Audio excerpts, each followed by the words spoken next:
M0FXP Hamtech. Welcome to my learning videos, and today we're talking about the Zastone D9000 dual band radio that you can see right here. Very nice. Dual band, air band, even does 27 megs. And it's beautiful. Dual receive, cross mode, color screens. It just goes on and on. Lovely radio. But anyway, and inexpensive, around £200. So this video is just to show you that if you download the software and you're stuck in the wrong language, all you do is, now obviously I am in English, now if I go 1, 2, 3, 4 along, 5 along, you can see in English it says select language. Okay, we go select language, China, and with that, this is where we were before, we were in Chinese. And they just got to remember, you go 1, 2, 3, 4, 5 and then select language. So we're gonna hit 1 now, and it's the wrong language. Ta-da! No, it's not. It is quite confusing. Select language. Yeah.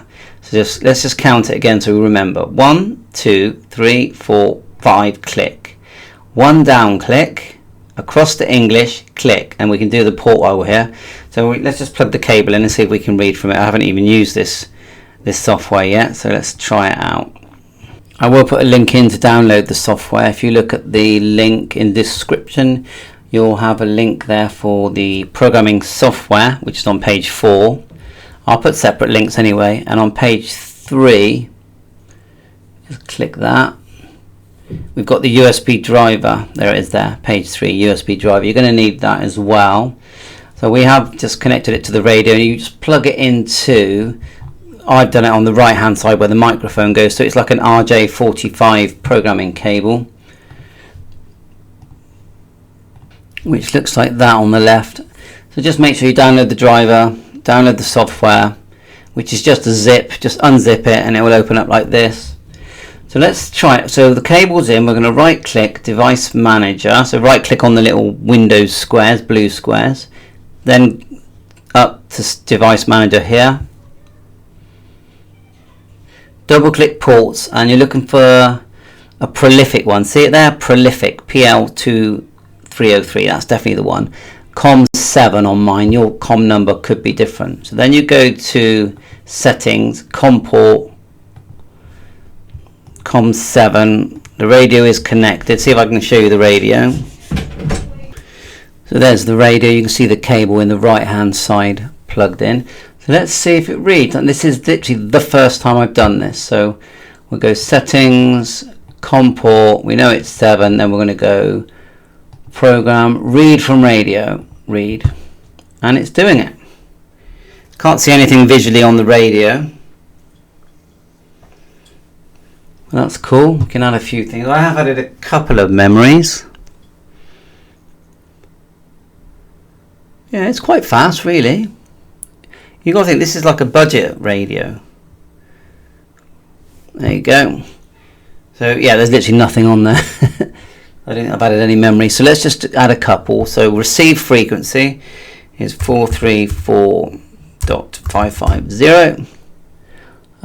Duplex plus or minus, that's nothing on this, so we can ignore all this.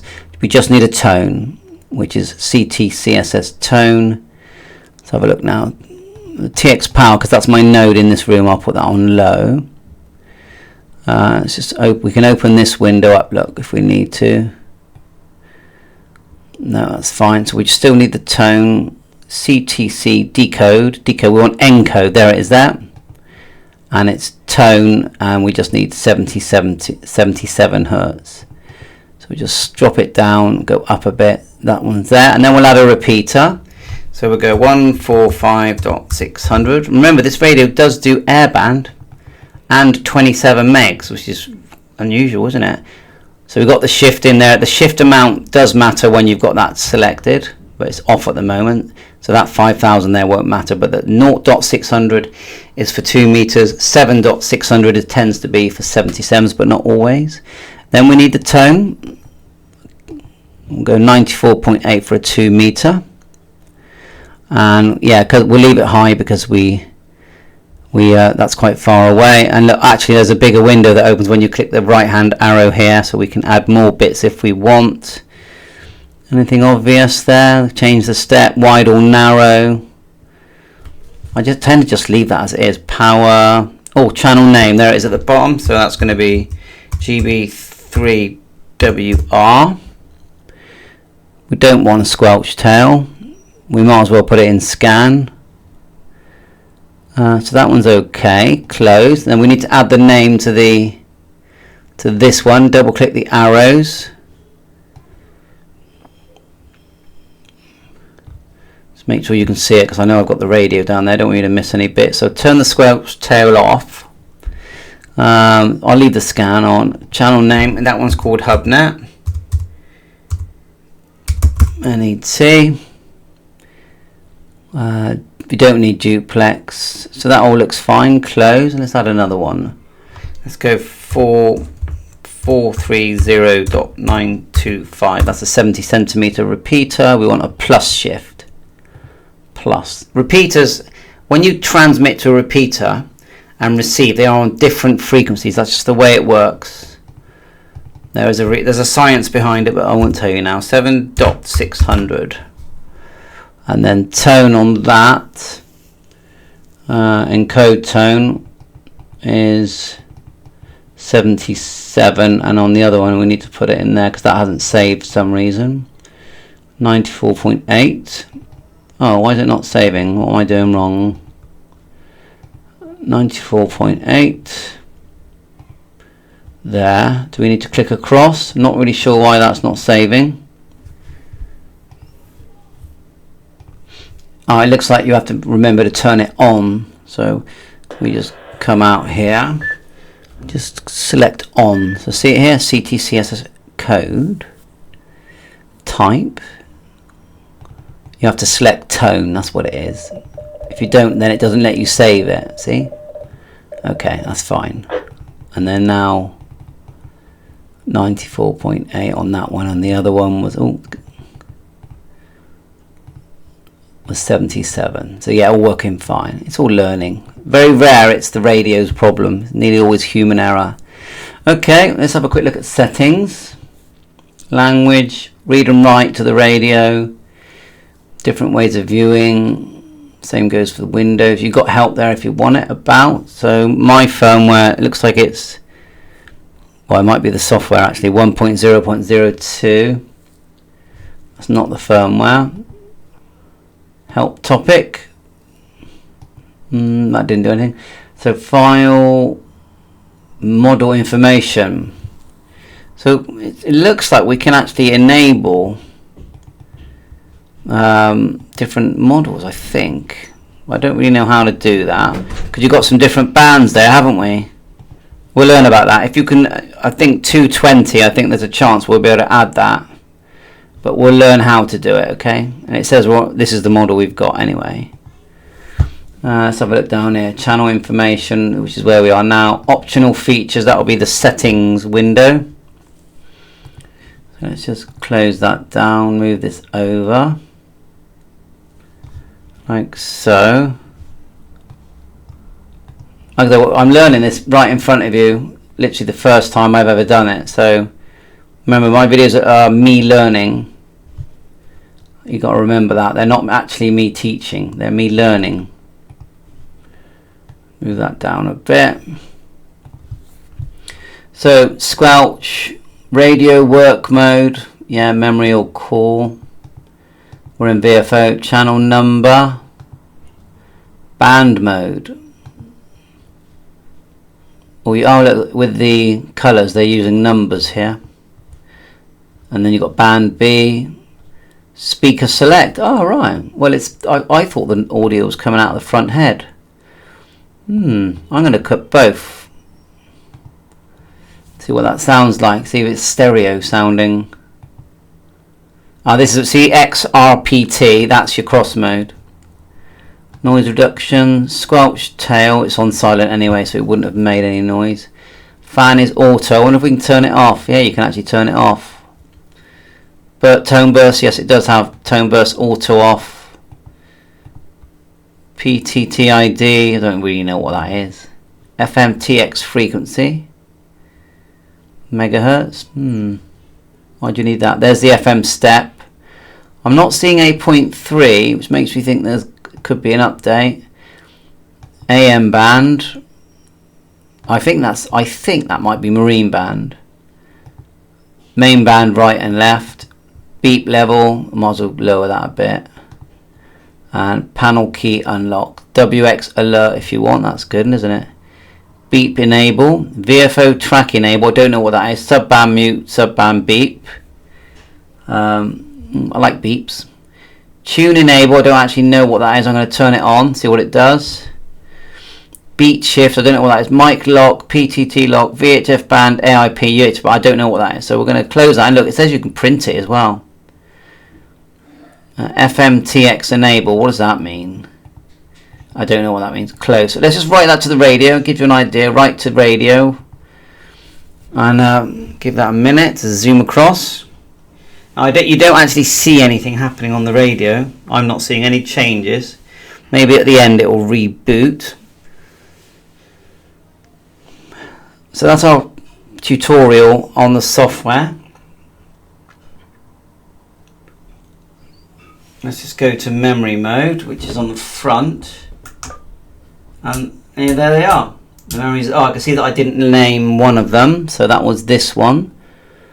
Double click. Get the window here. And at the bottom, that one's called GB3FI. Close, and then we could always add GB3ZB, which is 430.925, and I'm pretty sure we could add PMR frequencies if we wanted to. That is 825.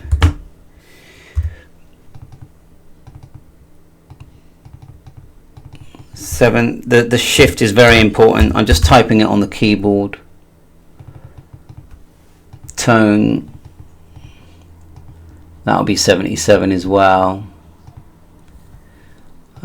Say we could put, say, let's try 446, just see what it does. 446. It's going in, so I think it does it. Will it save an airband channel 133.850? No, it won't do it, so that's fair enough. We'll learn if you can do more. But definitely just PMR, obviously 2 meters. A popular one is 145.500. Just simplex, no shift, nothing. So we're going to write that to the radio. I think it works well. I'm actually quite impressed how well it works. And the cable's fine. The cable was £7, £6. I always mark these cables. I've got so many cables here. I've marked them all. So thanks for watching my YouTube channel. I'm having great fun with this radio. I think it's fantastic radio myself. If you look at it, it's just, you know, it's quite bright on the camera. You know, it's VHF, UHF. If you hit the, let's have a look here. If we go function VFO, look, you've got weather. Hit VFO again, normal music. Hit it again, 20 odd megs. Hit it again, you're back to VHF, UHF. Then if you go single, and then hit VFO, now go function VFO, and in single screen you get airband, you know? And that's got to be pretty good, hasn't it? It's got separate independent volume channels here. You can change the color of the screen very easily. Just go menu, and then go to display, turning on the left one here. Choose any color, and then once you start to change this, you start to change it. Look, if I go down one, see that? You know, it's pretty good, isn't it? Come on, it's great fun. I'm having great fun with this. You know, it's got a microphone either side. It's a real nice microphone as well. Backlit microphone, all the functions are there. Loads of settings. It's actually got a for some reason it's got packet written into the menu. There is a packet connector, micro USB connector in the back unit there, right tucked in the middle.